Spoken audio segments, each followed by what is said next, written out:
La educación hoy en día debe ser enfocada como un aprendizaje para la vida, dotando a la persona de instrumentos que le permitan construirse a sí mismo.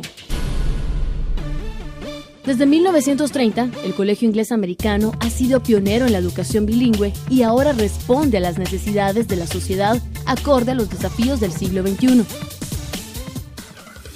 Proporciona una formación integral, principios, valores éticos, conocimientos, actitudes, habilidades y competencias.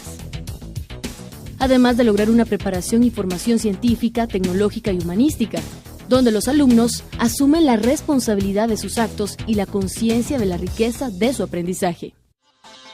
Puede desarrollarse en deporte y arte especializado, contando con instalaciones y aulas especialmente diseñadas, acompañados de un equipo de docentes y entrenadores deportivos profesionales.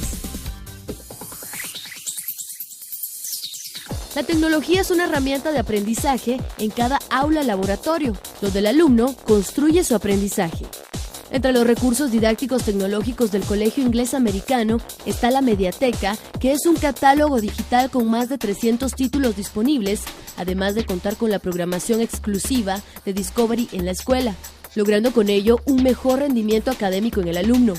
Los niveles que cubre el Colegio Inglés Americano inician desde preprimaria hasta diversificado.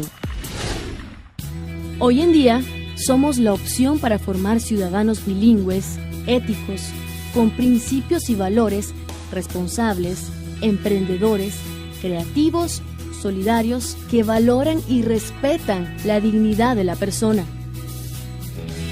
Contamos con tecnología de última generación, apoyando el arte y el deporte en jóvenes que son el futuro de Guatemala, siendo ellos responsables de sí mismos, de su vida y su aprendizaje.